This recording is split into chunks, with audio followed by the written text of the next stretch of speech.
Sorry, give me 2 seconds to put these headphones in. People think that this is going out by mistake. And I understand why you think that.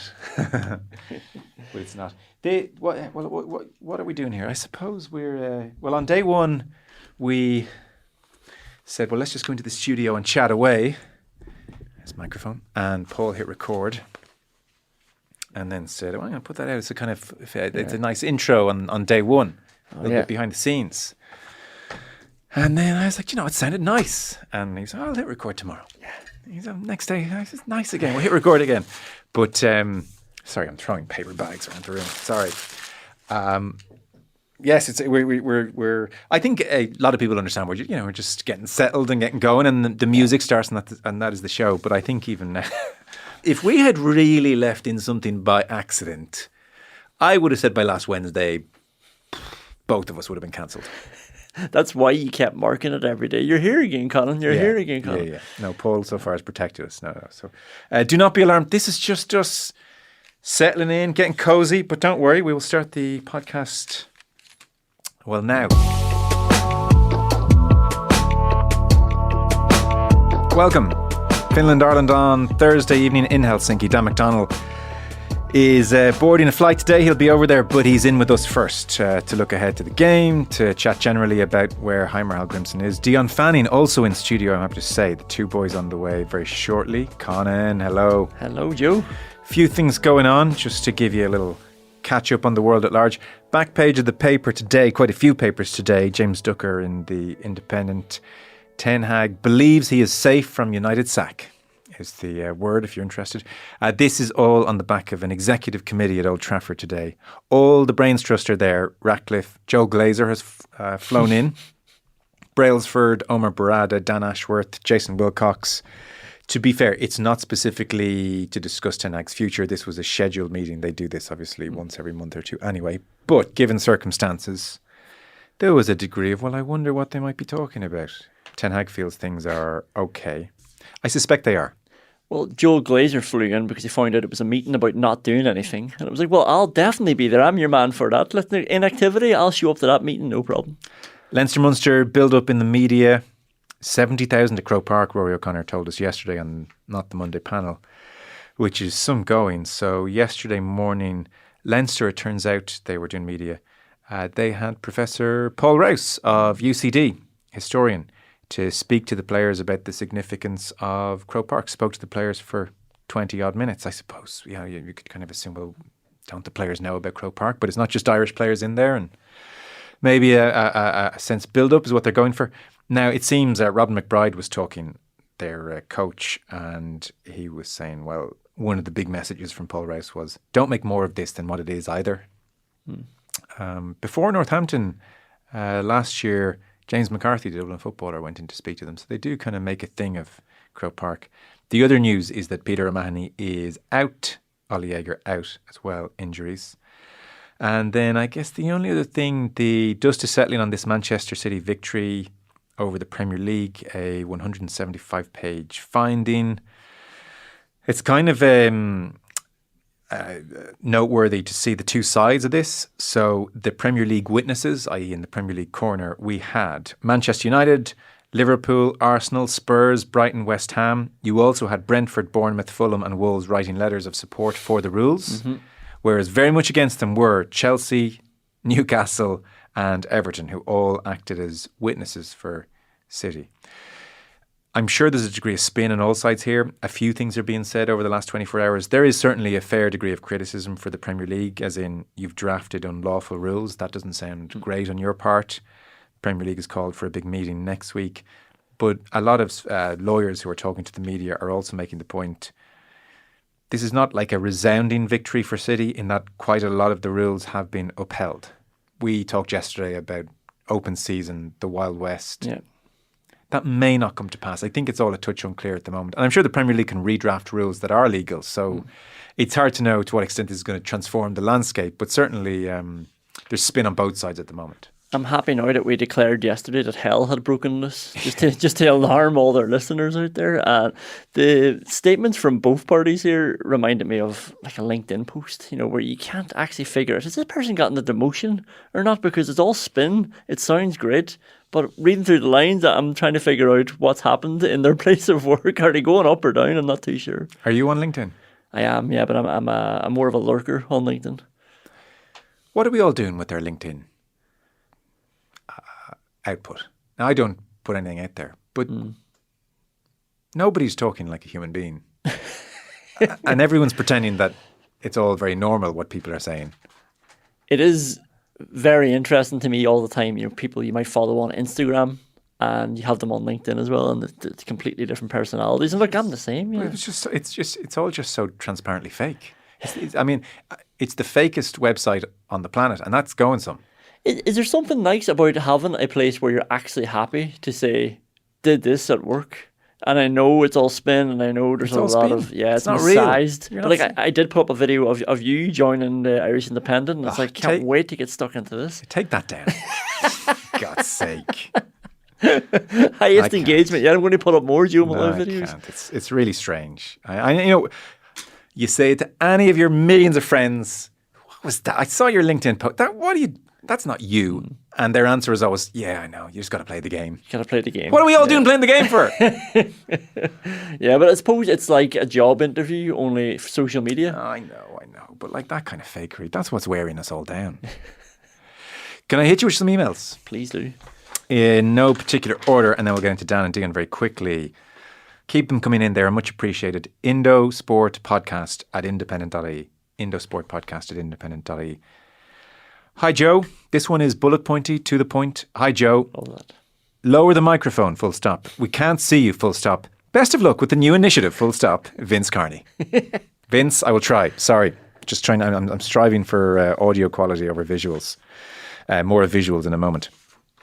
Hi, team. I like that. Team. Mm-hmm. Yeah. Put some respect by Conor Darley's name. Big fan of the show so far, full stop. Nice listening to Joe again. Thank you. Not the Monday Panel's a terrible name. Full stop. It's incredibly uncool.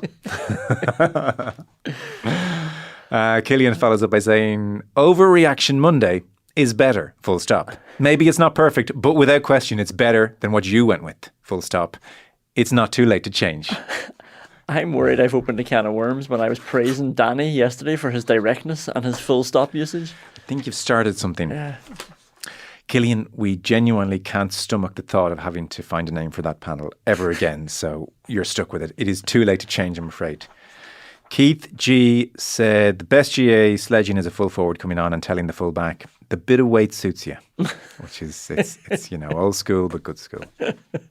And then, I'm curious, by the way, is anyone else having this experience? Because somebody said it to me personally that they were having a similar experience in the car. I haven't noticed this, so maybe it might be to do with the speakers in your car or the way you have your setup and stereo and mono and all manner of things I don't understand. Hi, fellas. Congrats on the new show. Best of luck with it. I just wanted to let you know the sound quality seems a little off to me. I listen to a lot of podcasts while driving my truck and the sound is up and down a good bit, as in the volume. Sometimes when Joe is talking, it can go very low and then sound a bit shouty when he's talking more enthusiastically. It seems the different persons talking are at different sound levels. Brian, thanks for the email. Thanks for the heads up. I am throwing it out there. If anybody else is having that issue, let us know. I listen mainly on... Well, I don't listen all that often, obviously, for obvious reasons. I've been listening on headphones and it all sounds fine. But obviously, if there's a technical situation, shout out there. And then finally, Dom Moore was in touch. Dom is one of many to have made this point. Hi, Joe and team. Firstly, congratulations on the new job. I've watched everyone so far and I'm enjoying it. I've posted a few messages already on the comment section on YouTube. I hope you don't mind my observation so far about the set, the studio from which you are broadcasting from. It needs work. It looks like you're in a canteen or an old office. I know you're only beginning this journey, but I watched Off the Ball all the time over the years on YouTube and I thought the set was really inviting to the eye. Your set, though, is so bland and beige, if you don't mind me saying so. Please get someone to get this sorted. You deserve better. You are worth it. A loyal follower from the home of Ronan O'Gara, Roy Keane and many more. It all makes sense. Other than that, I'm enjoying it, so far. Many congrats, Dom Moore. Dom, not the only one. This is not breaking news to us. We have eyes. We've seen this. We've seen the situation. The good news is, Dom, and it was meant to be done some time ago. God, it's hard to get things done, builder-wise, carpenter-wise, all manner of business. This was kind of due to be upgraded a while ago, so that is imminent. We have the order in for some panels. I'll save suspense. There's some kind of nice wooden panels in, and we're going to spray and paint them kind of a dark-ish colour grey, and they're going to go up. I think the TVs are going to come down, and the lighting is going to be improved, which I have to say I'm thrilled to hear, because I'm looking at myself the last week going, oh God.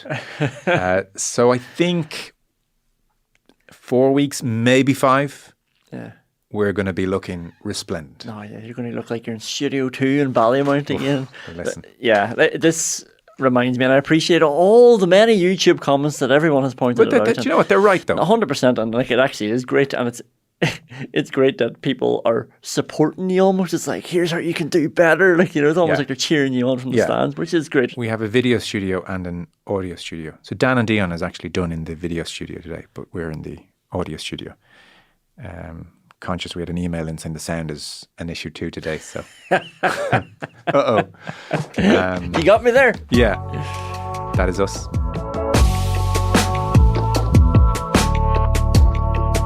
Republic of Ireland against Finland in Helsinki. This is the third match of our intrepid Nations League journey 2024, swiftly followed by Sunday night in Athens. Very happy to say, ahead of flying out this evening to Helsinki, Dan McDonnell of the Irish Independent here in studio. Hey, Dan.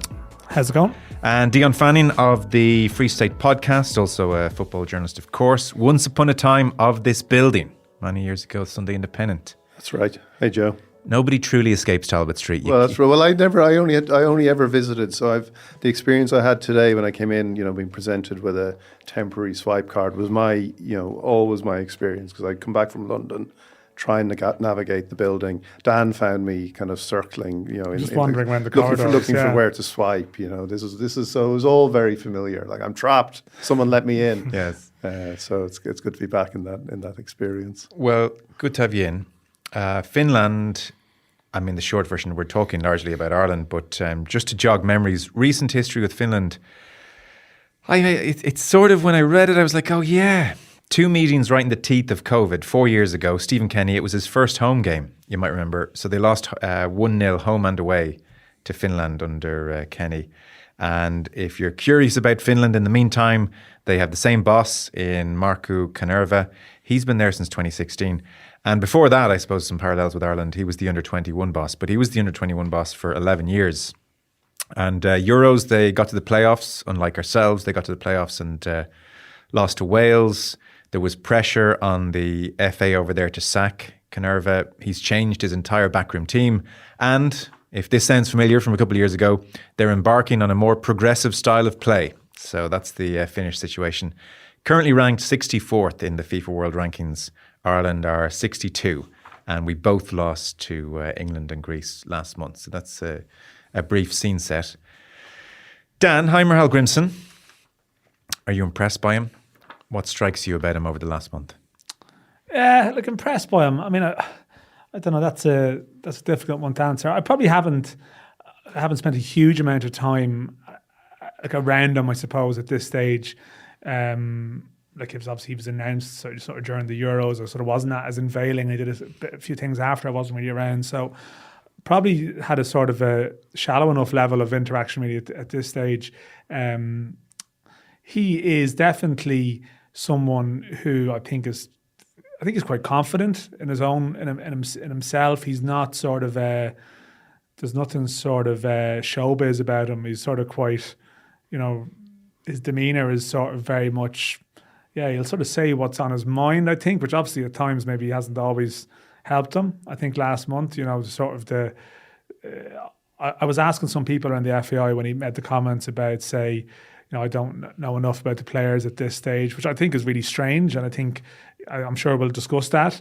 And then the comments where he appeared to be sort of delegating a lot of responsibility to O'Shea and John O'Shea and Paddy McCarthy.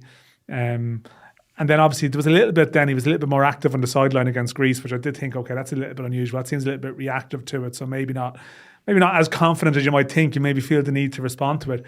But generally speaking to people around that time, they were like, well, that's just the way he is. He doesn't sugarcoat it, even though it might have been better to sugarcoat some of those answers.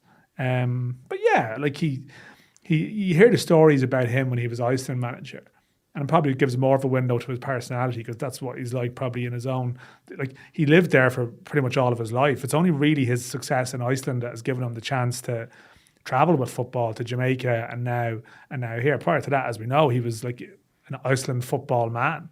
Yeah. And there's the whole stories about him, giving a sort of a tactical talk to the supporters in the pub an hour before the game. Like, I think that probably shapes you in some respects. You're like very relaxed in that environment, and you can probably see that with him sometimes. Like, even after the squad announcement the other day, it's sort of unusual. I mean, I'm doing the Ireland beat, whatever, I don't know, 18, 20 years now.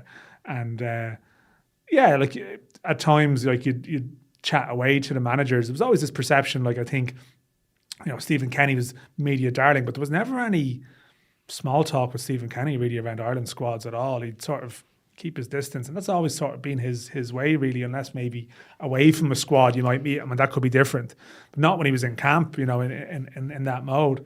And Heimir, after the squad announcement last week, and finished his various daily papers, Sunday paper, and then you're going to go back to the working room after. He just comes in and just sits at the back of the room and joins in the conversation. It's really unusual, but like, he did speak at the weekend about how he was surprised maybe by the scale of the media stuff around the Ireland job, which is kind of funny when you think you've come from Trapattoni, who was sort of amused almost by the parochial sort of nature of the Irish beat, I think, relative to like facing the world's media when he's sort of manager of all these great clubs. For him, it's like it's almost a step up in terms of scrutiny, and but I don't think you hear people, geez, this guy's a nightmare or whatever. He seems affable enough and confident enough. Whether he's the man to do the job, I mean, that's obviously a completely different discussion. What are your initial impressions, Dion? When I hear him speak certain things, I hear him say, I think that makes sense. That does make sense. The stuff he said about getting a settled team, like there isn't, and I think that's probably right with the players we have. There's not a huge, you may as well have a settled team, because the difference between some of them is marginal. I think he's a journeyman manager. We're a journeyman team. So I don't think we can be saying, surely, where's Pep Guardiola? We've got a manager that actually probably there were better managers out there. If the FAI had pursued it in a different way, they could have got better managers. But I don't think necessarily we should be wondering why we haven't got a more accomplished manager, or a manager with a greater CV. I think he has been clearly. I think there's it's interesting what he said about the job and the media, because Martin O'Neill also said that.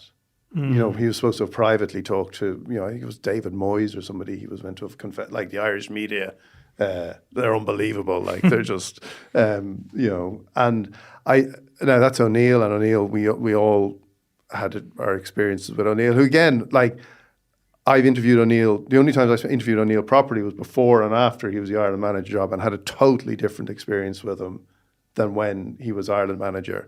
And he was prickly and difficult, and whereas before, and you're coloured by this, when he got the job, I thought, this is great, we're all gonna have a great time at Martin O'Neill, and then he was how he was. But I think the Irish job, from a media point of view, it is quite relentless. Now it's extraordinary how it's gone with Hallgrímsson, in terms of losing the first two matches under pressure already. Suddenly the end of his contract seems quite, you're like, it's kind of looming into view already. He's talking about, maybe I won't actually move to Ireland. I'm only going to be here. I'm going to be here as long. And you got a housing crisis. I can't find anywhere to live anyway. Maybe Simon Harris will blame Hallgrímsson for the housing crisis next. he suddenly looks like a very temporary. Yes. Someone said that yesterday in the panel. I feel like he's just going to be here and then gone just as quickly. Yeah. But I think there is something in that. There isn't, the media around the Ireland manager. We are looking for, and this is why I remain, if only he could have won a few matches, I was going to say, I remain a Stephen Kenny advocate in principle. I accept he couldn't continue in the job any longer because results were so bad. But the general idea of what he wanted to do had some merit. And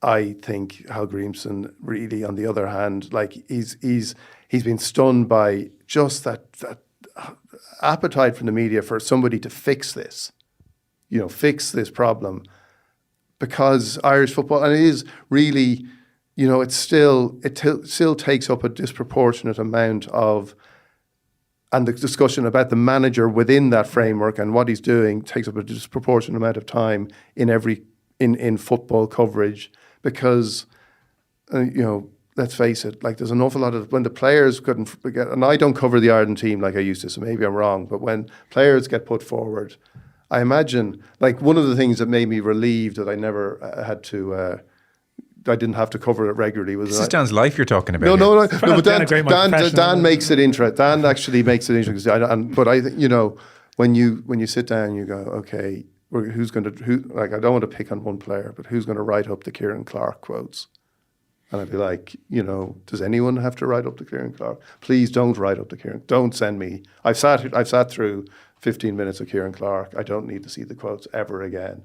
And nobody's interested in what Kieran Clark is doing. And I don't want to pick on one player, but just that sense of there's not an awful lot of interest out of the squad other than the manager. And Evan Ferguson now being a good, an exception to that. And you can see in the coverage. Yeah, and Kelleher sometimes as Kelleher well. as well. But Kelleher's a good example. Kelleher comes in and he talks about his Liverpool situation. And it goes, the story almost, you do a story on Kelleher and it takes off. See, is your point there then that if you're the manager, you then wake up and look at the paper and you think, whew, they're kind of talking about Kelleher and Liverpool as opposed to yet another what's going on with Ireland. Well, what is the Irish, this is the thing, what is Irish football culture?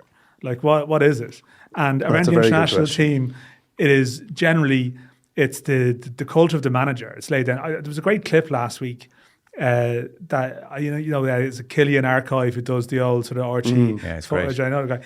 And it was an amazing sort of 5-10 minutes. Did you see this? Is it the managerial interview in 1996? Would you possibly have been covering that at the time? Just coming into it maybe, or just before? Yeah. But putting years on you there. But it was, I couldn't believe it. It was like...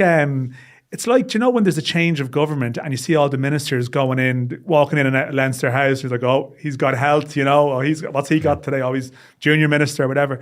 And this series of Premier League years managers turning up at a hotel in Dublin to be interviewed publicly, you're not publicly interviewed, but as in they're coming out afterwards. How did it go, Mike Walker? Yeah. He's getting a taxi. Joe Kinnear was a working manager at the time. It's been when you think about this, where the Irish job sat. I mean, it was a big gig at that stage as well. Who else? Liam Brady's in the lobby. Dave Bassett outside. But the other thing was that this is a very boring point. But was that the airport hotel? I think it was the airport. It was like these. And I think the report by Tony O'Donoghue was something like, the FAI had hoped to meet in secret. It's like well, maybe don't meet right where everybody meets for every Irish football gathering happens at the airport hotel. If you you didn't really put any effort into meeting in secret. But then you had the three FAI officials are again they're posing for photographs, holding a briefcase like they've got the budget ready or something, right?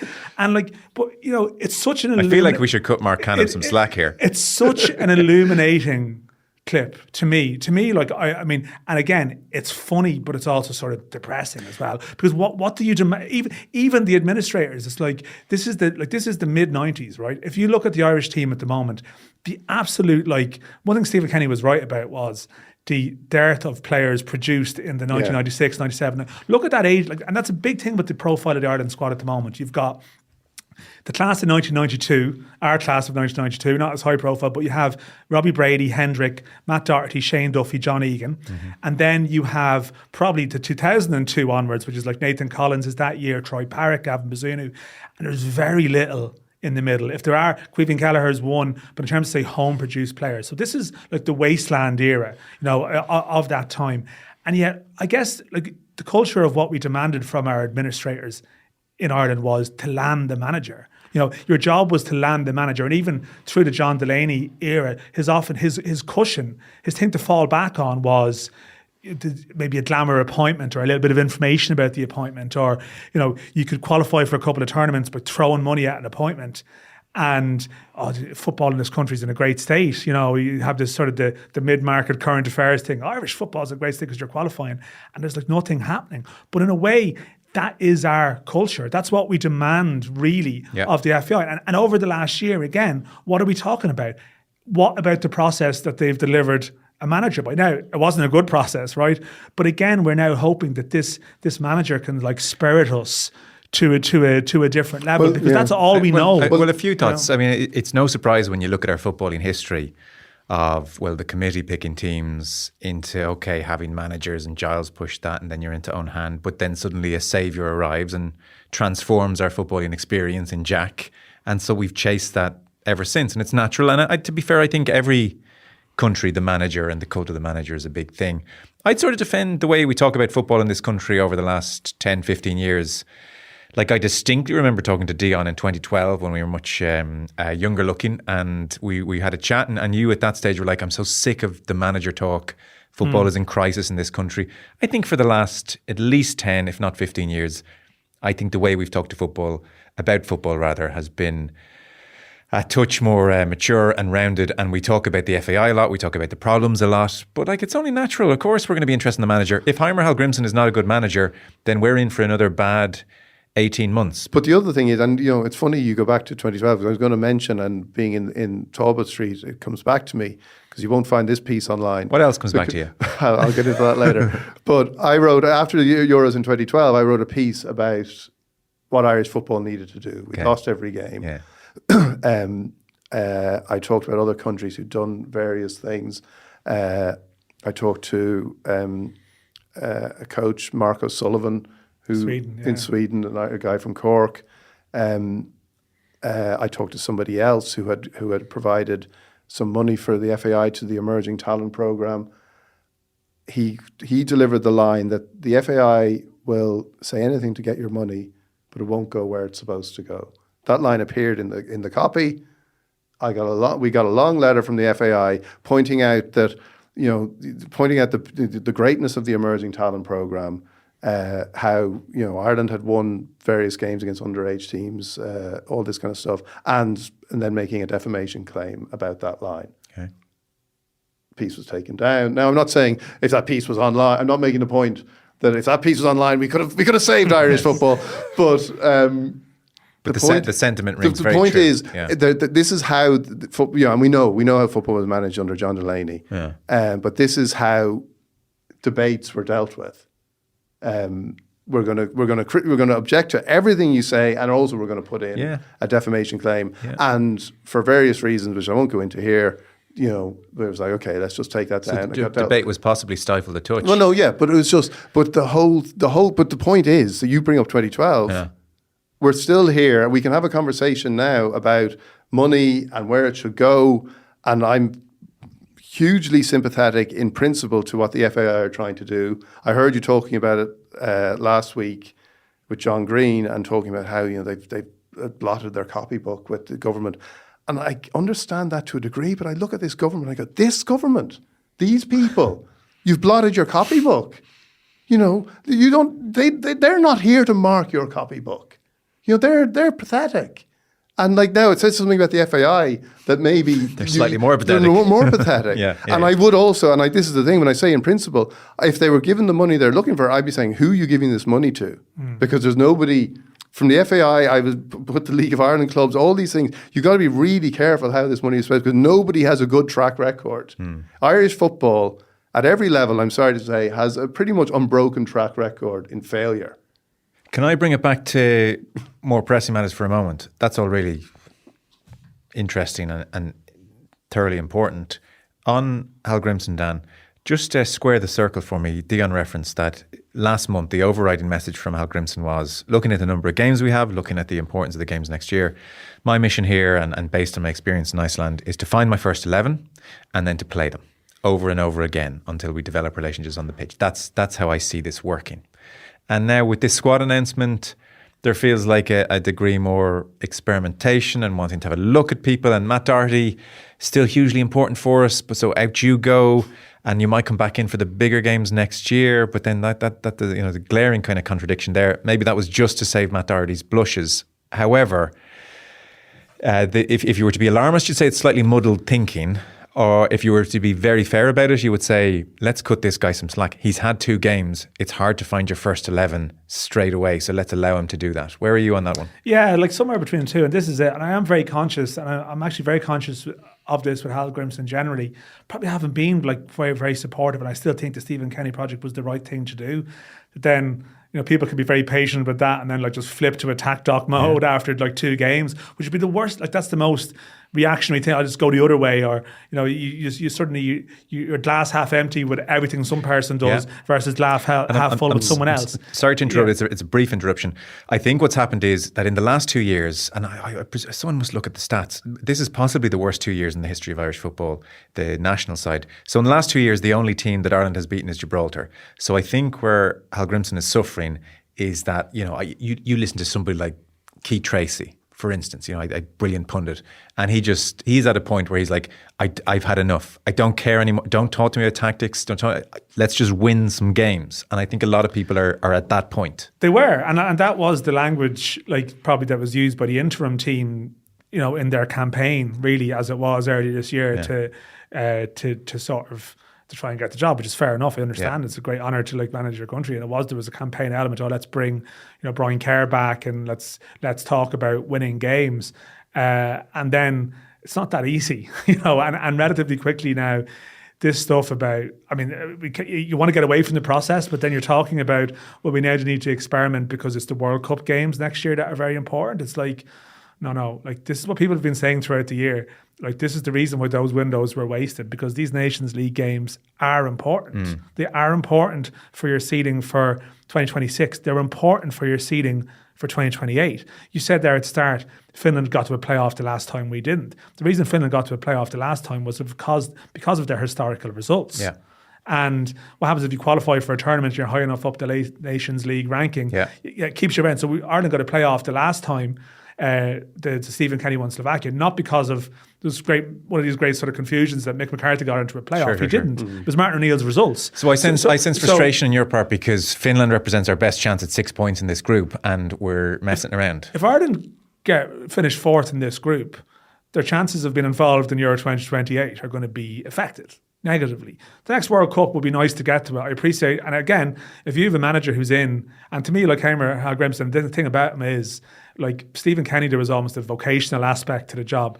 I think for Heimir, it's a gig. Yeah. And you have to accept, you appoint a manager for whom it's a gig, then it becomes a gig. And to be fair to him, it's a big gig in his life. Yeah, it is, but it's a job. And that's the thing, and he's approaching it like a job. He doesn't have any of the baggage of the Irish football history. Which is probably why he's then stunned by the reaction and the emotional, this sort of psychic weight that comes towards him. To what he feels are perfectly reasonable things. What do you understand about Ireland? He's watching the Greece game going, well, I can see improvements here because he hasn't been through Ireland losing to Greece before, whereas we've all been through that like really recently. Yeah. So I think there is that sense of, look, I think how it's hard to take issue really with how he's approaching it, but what he says winds people up because of what we've been through over the last period of time. The other thing is he doesn't have anything to throw. He doesn't have much to throw on the table as, it's not Trapattoni.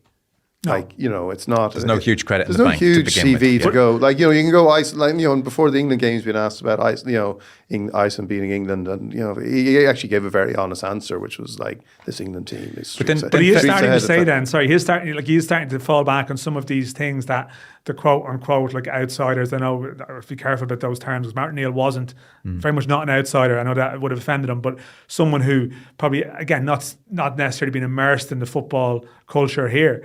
Such as it is, but the language of, well, we don't have a a Bale, we don't have a Robbie Keane. And when people start to hear that, like Stephen Kenny's line was never speak negatively about the players at all. Already, Hallgrímsson goes into self-preservation mode, like any experienced manager says, well, what am I working with? There's not much difference between these players. Like Jake O'Brien, you're big Jake O'Brien that you're talking about. Well, we're going to bring in Mark McGuinness for this camp because there's not really much difference between these players. It's like that's the language that was, we don't speak in those terms. And now he's bringing it back. And that pragmatism, some will love and some will think. But again, that speaks to the distance. And again, maybe going back to that O'Neill supposed private conversation about the media, because the managers, and Trapp had that too. Like, I remember, what did he say when James McLean came on? From the cheer, it was like Pele or Messi or whatever. But sorry, we build up, we get very, and look, I'm with them, Dion. I think we all do need to have a bit more self-awareness about the way we're going on about the team and chill out a bit and be a bit fairer to this manager. That's fine. That comes back to then what are we doing this for? Like, what are we doing with the Ireland team? What do we want from the Ireland team? To qualify for a major Is that it? Yeah. Like which by extension puts more pressure on the manager to But also 2012 we qualified for a tournament and it did nothing for us. Well, I don't understand. I separate what's going on in Irish football at large with what the national team are doing. I separate it. I think we get to a major tournament, we have a shot at it, everybody had a good time. It would have been nice to win a game. We didn't. But 2012, that's okay with me. The problem with 2012 is the gnawing frustration was that in the background, there was nothing happening domestically with the game. So I think all the international managers, they don't need to think about League of Ireland. They don't need to think about underage structures. It's not their responsibility. He has to come in and do his job, and that is absolutely fine by me. Well, Martin O'Neill, the day he took over, said, I hear we've got a great couple of 16-year-olds in the underage squad, but what good is that to me? I think that's a fair comment. How long was he in the job? 25 years. By the time he and who were those players? Were they Jack Grealish? Were they Declan Rice? By the time he left the job, those players would they have been part of the Irish setup or would they have gone somewhere else? They were then ready to play. Yeah. So, if you're coming in like Hallgrímsson for whatever, it's what's left now, 15 months? 15 months maybe. And I agree with you. And I think... Sorry, if there's someone in 15 months who might be good enough to play for the team, then yes, he should be aware of that player. But in obviously. theory, if he's successful, he wants to stay for 3 years. Well, that's the thing. Look, he should be aware of who are the talents coming through. That's a given. That's part of his job. But then where does that line? Because you're saying it doesn't matter. Yeah. So where does the line? No, where does the line stop? The lines, it's not his responsibility to develop the 13, 14, 15-year-old. If there's somebody who's 16, 17 and Heimir, we think this guy in 2 years could be really good, maybe think about looking at him now, then of course that's his job to look at that individual. But like this big broad conversation that we're having, I think it's unfair to put that on the manager and to take out frustration almost on the manager. But I wonder, that's what I mean. I wonder, okay, if he wins some matches, then lots of this disappear. I thought it like watching people boo after the Greece game. And again, there is a football culture point to be had here because there's people going to Ireland matches and it's, I don't know. I just feel if you had a really thriving, healthy, proper football culture, this would be the top, this would be the icing on the cake rather than it's, and we talk about the attendances, which is great again in for international matches. But again, that's probably because there's so many people who think, I can go and see a game of football now. Yeah. In other countries, we compare it to other places in Europe where they're going to see football matches every week. And I know attendance are right. I know this is a very good time, but it's coming from such a low base. And it's brilliant and needs to keep going and it needs money and it needs all that stuff. But there is a problem there, and I think when you see people booing after 2 matches, I agree with Dan. It's the wrong thing to do. But if he keeps losing matches, he doesn't have any. Not only doesn't he have a CV, he doesn't have any. He doesn't have any real credit in the bank. He doesn't have a Stephen Kenny approach or an idea or what he wants or anything like that. So it's very tricky for him. And then he does then have to revert to the kind of, we don't have a Gareth Bale, lads. Yeah. Why are you making the problem with that, Joe, I I would come in, and this is the thing. I think it's unfair to say he doesn't have an approach. We don't know that yet. I'm sure he has an approach. Iceland had an approach. But what do you mean an approach? Like a tactical approach. Well, no, I think I meant in terms of a broader a broader Philosophical type thing. But Yeah, Joe, yeah. but that scrutiny on the manager, unfortunately, is a product of again, we're coming back to this football culture point again. But like, if Heimir comes in, and I think people have to accept he's got a really tough job. Yes, he's a very they do, tough job. yeah. I do accept that. Equally, and this became the point with Stephen Kenny after a while with criticism, Heimir's also been paid £500,000 in a country where, there's hardly any work for coaches, and there's people, every week who are sort of, doing this for nothing, next to nothing, ex-players, people. So you have to understand. It's why there was an I'm with attitude. you. He's 2 games in. There was He's 2 games in. No, I get that, but that's what. But you're saying in general, this is why there's a scrutiny, and unfortunately, you can't get away from it all being interlinked. You say it's all this is over here, it's all over there. Like, we are in this. Things are so bad at the moment. Like, the FAI next year are probably they're trying to do a. I know you want to talk about the match, and we end up coming back to this, but you just can't get away from it. You can't get away from it that I've now even come to the point where I thought the Euro 2028 thing was almost, this is just like a waste of time. Yeah. This is a vanity project when we've nothing done. And now I've had to come around to going, this is possibly the only way to get money. Like this is how bad it is. Like, I think they're projecting a substantial loss next year, and sadly, this is the product of our culture that's come over a period of time, is that you need the senior team to win, because we're that broke otherwise. This is the only quick hit finance you can get, because they can't get any.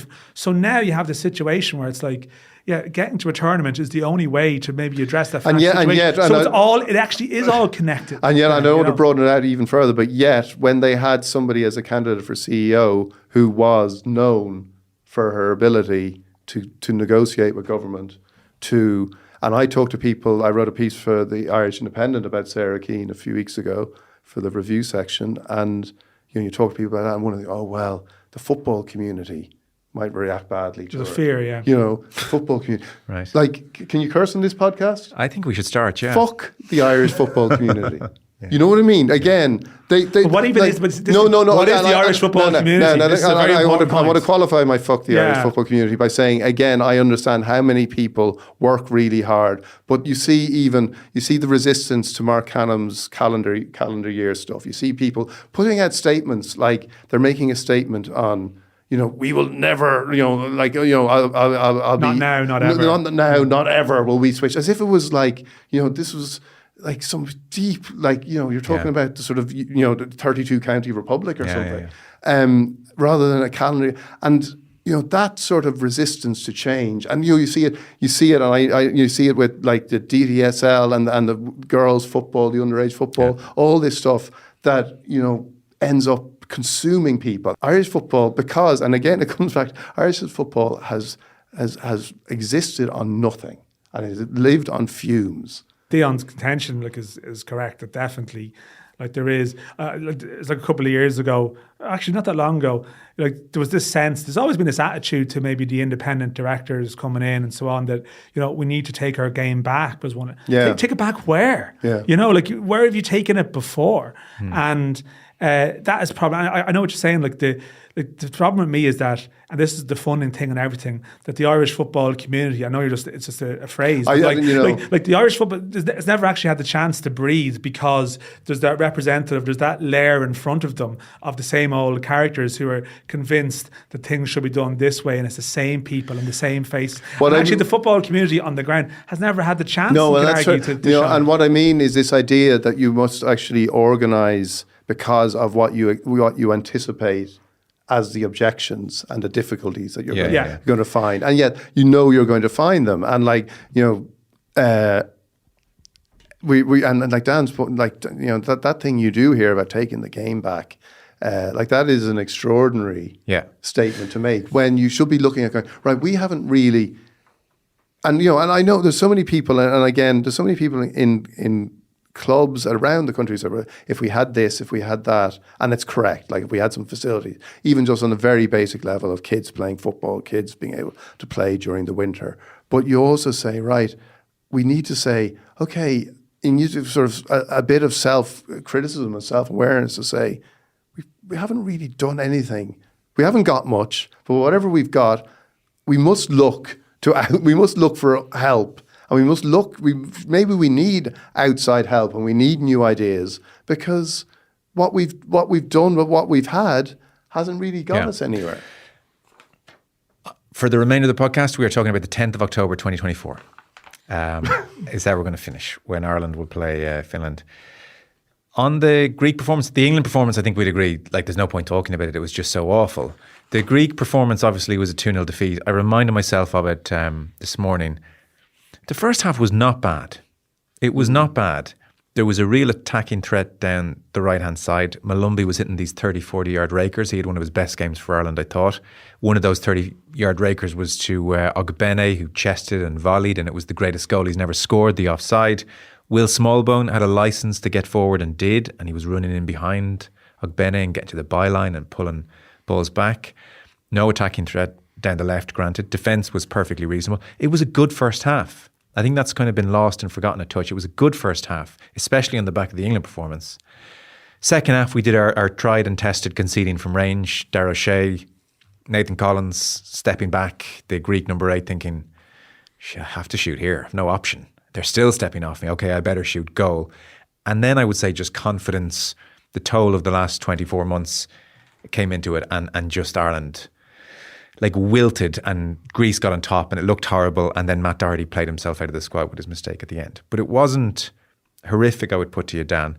So what do we take from that game heading into Finland? We're moving away from our 3-4-3 days. That's part of the story here. Potentially, yeah. I mean, I think the thing is that whatever formations, and that's probably one of Heimir's things, is don't obsess about formations. I think the England game, they started with 2 central midfielders on the pitch. Like the Ireland squad, when it's listed now, as you can see, there's generally a lot of defenders, a lot of forwards, and then there's like maybe 5-6 midfielders in the middle. And if you look at the England game, they started two of those players, and against Greece, they effectively started 4 of them. You know, with Molumby, Brown, Smallbone, and Jason Knight, who sort of played a bit inside narrow. lefty. Yeah. So, and if you look at the last couple of years, there's no doubt that Ireland's better results. It's not so much about the back three. It's been about whether it's 4-3, 3-4-3 or 3-5-2. And often, like, some of the better performances have been with 3 in the middle. And the thing about Greece as well is that Smodics was also, there was no Adamida or Evan Ferguson. Smodics was played through the middle because there is a feeling that that's possibly his best position. But again, does his best position align with where Ireland need him to play? And that's obviously one of the debates now. So for this squad, you see again in the 6 midfielders category, Josh Cullen is back, Smallbone is out. So you've got Cullen, you've got Molumby, you've got Jason Knight. Alan Brown is coming back from injury, so he didn't make the cut, which I'm surprised. But I think anyway, he hasn't met it this time. And you've got Jamie McGrath recalled, Finn Azaz, and there's one other player, I'm trying to think of it, is Jack Taylor from Ipswich. Yeah. So the question is, like, will there be 3 of those on the pitch now on Thursday? And I would imagine that there will be. Will they have a back 4 or a 3 behind them? We'll have to see, because the Matt Doherty thing was, and I think we spoke about this briefly last week, it's not to labour the point, but Seamus Coleman is unavailable. If Matt Doherty was a part of the future, I think he'd really be in this squad. Yeah. You know, you could maybe, if you had Coleman, okay, let him go. Ireland have always had fullbacks, and now Ireland don't have fullbacks, Will it really. be Omobomadeli? Well, that's where he played in the last game. You see, you know, Festi Abaselli is possibly more of a wing back, really, at heart. Okay. So, if, you know, Callum O'Dowda was in the squad and then he's dropped out and they haven't called in a replacement again. It's like, well, surely you call some of these people who are still in your plans. So that would suggest that Robbie Brady at left back, or maybe Liam Scales is going to be the other left back. So I think what we'll see probably will be 3 midfielders and possibly a back 4. Yeah, possibly a back 4. And then it's a question of what is the potential shape of your front 3. Like Ogbene, you would imagine, would be involved. You'd imagine Smodics, but I think you probably have to play an Eder or a Ferguson in these games. Oh, I think so. We'll come to Ferguson in a moment. Before that, John O'Shea yesterday, our former interim manager, was speaking a couple of interesting quotes. If you tell me we're going to play terribly but beat Finland, we'll take it. That is now the new mantra. And here he is as well, talking about the derogatory way that we're talking about our players. I think it's one of them. I think we need to get away from almost that negative aspect of positions in the team and the squad and players, because the dedication and the sacrifice that every player and the levels these players are playing at, I think, is sometimes forgotten about. They're really good players, they're playing at a really good level, and I think it's a bit of not a nonsense, but we're kind of too derogatory towards these players, because they're really good players, they're playing at a really good level and they're showing dedication to want to come and play for Ireland. So I think we should be getting behind them a bit more.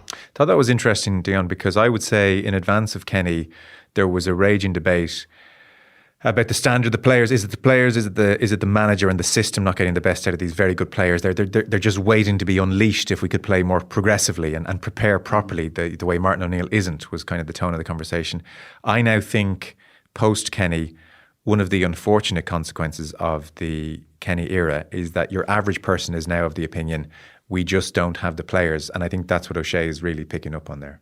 Yeah, and there's and a little bit of it, and it all goes in cycles. Like a little bit of the sense that was there at the end of Steve Staunton, that the players just need a kind of someone to kind of get tough with them, and they're just they're like, again, they're sort of the way Matt Doherty was sort of I understand that people's anger and response to how that goal was conceded, but at the same time it's like we need a scapegoat here. We need. I think people like a bit more stick, and I know a couple of former pros who feel there was far too much arm around the shoulder under Kenny.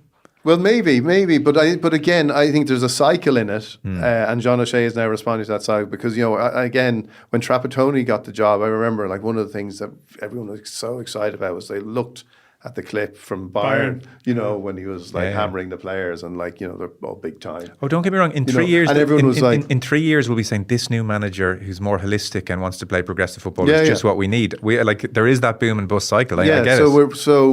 And I ultimately I think like it's a tough position in Irish to be an Irish, not a tough position to be an Irish international footballer, but you do not get like you have had to succeed in a way that very few sports people in this country you have to do. Yeah. Like you've gone into the toughest environment. Yeah. If you've made it at Championship or Premier League level, you're a phenomenon. You are a phenomenon. Yeah, you are an absolute phenomenon. It's easily forgotten. Yeah.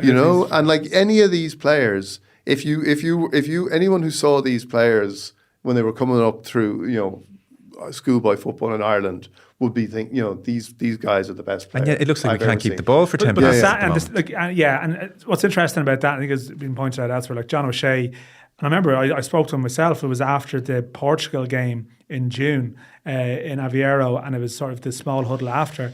And he was possibly more critical of players then, saying lads need to maybe take decisions in their career. I think that was more pointed at maybe the career Championship players who maybe need to, but. Obviously it flips over time. I think he's picked up on the tone I think we have to come back, and I know we want to stick with October the 10th, right? But we're going to stick with that date. But I think Sammy Smodics is a very relevant point to that, because like there's questions this week about Liam Delap, who actually isn't eligible to play for Ireland at the moment, as far as I understand. I just feel like we'll find a way. But but like this again, we're how you saw Irish football. We're judicial review. But we're reaching around now. Sort of like I think sometimes as well, it's like there's a craving for the saviour player to emerge. But sorry, our that's transfer. okay. Who can we get? But that's okay. But it is okay. But the reality is that they're very rarely better than what we have already. I think I underestimated Smodics, and yet maybe there was a sense he's going to take us to another level. He can't do that. Like these players that you're recruiting now are coming in to join a squad of lower Premier Championship players, which individually is a massive achievement. I completely agree for all these players. Sometimes they're denigrated completely unfairly based on comparisons with the past. Like they're all very good players, and they probably should be better than the results that they've got. But equally, the balance of the squad is weighted against that too. And that's I think on that, and I think O'Shea's point after Portugal is interesting, because when people make the very shorthand connection, we don't have the players at the big clubs anymore like we used to, there's an obvious reason for that, which is, English clubs don't choose from just Ireland anymore. So it's a global game, and we are, in theory then the players are no worse than the players who went and played for Liverpool and Manchester United 30 years ago. There's also a resentment that they can earn 20 grand a week in the Championship. Yeah, but that's true. Years, but the other thing, the difference is, and this is where I think there is a difference, and this goes to O'Shea's point, is that by being at those clubs, by maybe earning 20 grand a week for, whether you finished 16th, 14th, 8th in the Championship or whatever, compared to what the players who played for Liverpool and Manchester United had to do as professionals every week, It's a different they're grounding. diminished. Yeah, So they're not talent wise. They may be no different, but in terms of how they evolve and what's required from them week by week, you then see that translated into suddenly you're playing for Ireland with all this scrutiny. There's nobody else going to help you out. There's not you. This is on you. Yeah. And that seems to then they kind of shrink with that responsibility, and that is one of the things That's I think a fair point. Just to make one point, I know I went through the forward options as well. Yeah. Mikey Johnston is one I shouldn't have mentioned. He was absent last month. I think like the use of wingers with Hallgrímsson is going to be. I mean, that was big. It's going to be a big thing. Well, we need to sort out our left-hand side. Ogbene is Johnston can do that. Yes. That's the thing. Well, that would be good because at the moment we don't attack down our left-hand side. Just a word on Evan Ferguson before we finish. Still only 19. Yeah. I had a moment this morning. I was like, "What is he? Evan's probably 22 now, is he?" He's still only 19. Since that hat trick, Newcastle won 3 goals for club and country. What was really reassuring, and is he recycling what somebody told him to feel about the situation, or does he feel this way? You hope he feels this way. I wouldn't say I'm going out of my way to score a goal. I'm just playing how I'm playing. I'm not trying to force it. If you start doing that, you start overthinking, and you can end up going backwards. He's certainly saying the right thing, and you hope he's feeling it. Well, when we talk about the cult of the manager, and again to the saviour player, we haven't had one too often. So now that we have one, you can see that there's going to be a huge he's not, as you said, he's 19, and all our conversations, like we need to kind of hopefully some more players come along because we need to give this guy, you just need to give him a chance. Yeah. And you need to give it, and Dan's right. So he's a victim of success. Like everyone is so excited by what he can do, that it's hard not to want to focus everything on if he's on the pitch, if he progresses. Obviously, this season has started slowly for him, but we got to kind of moderate our own conversations around him, which is very hard to do because there's nobody else that we're going to get. Probably not as hopeful and as excited about. Is Ida, by the way? I mean, we're watching him in Champions League for Celtic. He's coming short and spinning in and running behind and finishing really well. He's looking like a real player at the moment. Yeah, Adam Ida was one probably his divided opinion amongst probably even I guess ex-pros and stuff when he was getting the chance under Stephen Kenny. Some were like, "What's this about?" Others like, "No, he could be the best of them." This is pre-Ferguson. It was of that. Ida, Parrott, Aaron Connolly. I spoke to John O'Shea at an off-the-ball roadshow. They loved him, yeah. And he was like, this guy, yeah. Yeah. And it's a tough one because, again, like English football is so competitive now as well. And, there was some attitude from Celtic fans when they signed him because of his record at Norwich. Yeah. But actually, if you look at Ida over the last couple of years, he'd played very little football. It was only 10 minutes here, 12 minutes there. To go back to Ferguson, I will say, I think, yeah, there's a lot of pressure on him in Ireland because he is the one, and as a result, his barren run is highlighted. Whereas there could be 10 Evan Fergusons in England, and one of them could be having that year, and it's never even discussed. I don't think he can get away as well, though. I think there's a lot of pressure probably around him. I would think, he's at a selling club. I think there's people probably around him who anticipate that this is, they're aware that is it this window? Is it the next window? Is it 12 months? Is it 18 months? I've heard it various times.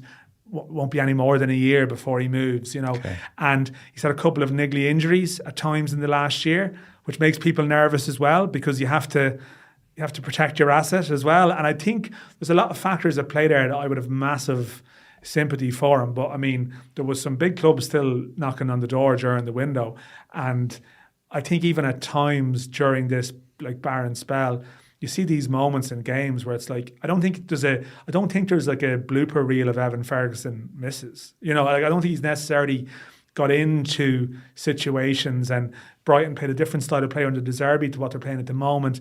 There's a lot of very obvious reasons why he's struggling, but because he is our guy, you can't get away from it. We'll talk about it this window. We'll talk about it the next window if he doesn't score in this window, and if he hasn't scored in the meantime, and probably every window for the next 5 years. If there's a couple more of them, it's easier. Yeah, Brighton I'm not so worried about. I think he'll get his move, and the manager point is right, and they're not going to risk their asset, which is the reality, becoming more injury prone by rushing him back.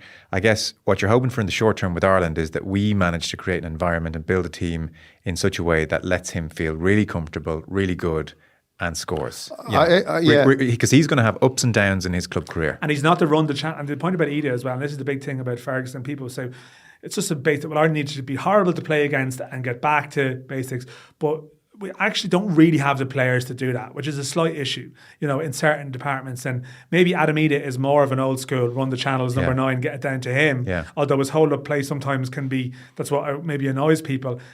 Evan Ferguson, you see him play for it, like his natural instinct is to come short.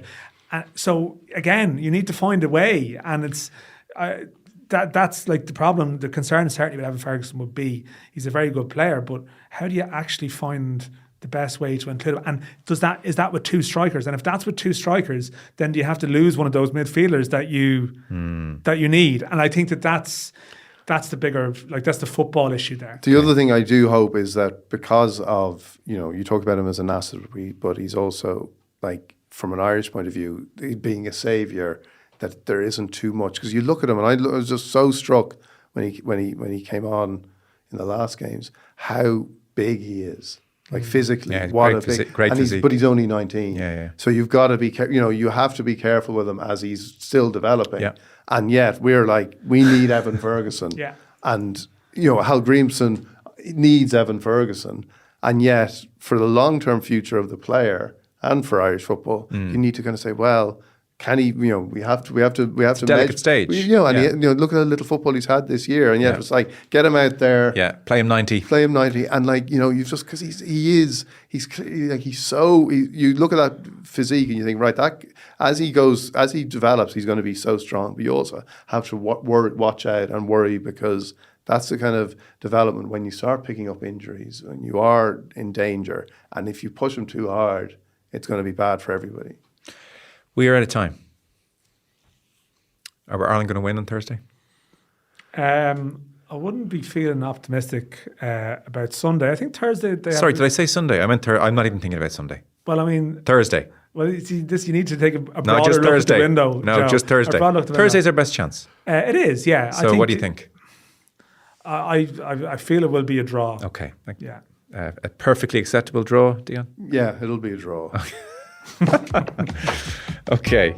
Thank you so much. We'll be talking about it obviously on Friday. Dion Fanning, nice to have you back here in Thanks, Joe. Street. And Dan McDonnell of the Irish Independent, flying out to Helsinki, writing in the paper tomorrow, of course. Thanks so much, Dan. No worries.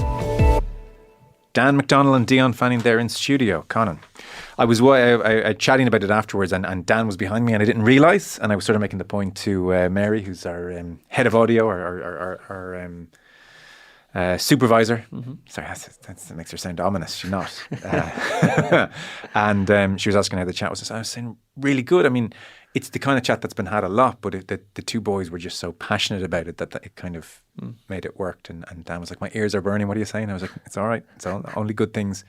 They were, though. And I think, I've been talking with Dan a long time, and Dion, obviously. I think he won't mind me saying, he said it as much himself. Dan is at a point now where he's so thoroughly fed up / depressed with the state of Irish football at large that he's actually, he wants to talk about that, and he's finding, okay, we have to beat Finland, but there's such a big issue to be sorted out. I think that's where both boys were. I'm not sure they wanted to get into the who would you play at right back against Finland kind of conversation, and they were kind of so forceful. I said, well, have at it. There'll be plenty of time this week to talk about the actual football. So maybe no harm that there was a bit of a state of the nation feel to that conversation, because that's what they wanted to do, I think. And look, let's let that game come to us. Last week we had already been doomed thinking about international football's coming up. Yeah. And, it wouldn't have felt as right or as exciting going straight in talking about the Finland game, but coming in talking about the state of Irish football. And now if Heimir lights it up, if we've got more talking points, we'll be there and we'll be ready. Yeah. That's us for today. We have Gunter Steiner on the show tomorrow, and rugby on Thursday, and I guess some football on Friday, and we'll figure it out. So we'll talk to you tomorrow. Colin, thank you. Thank you, Joe.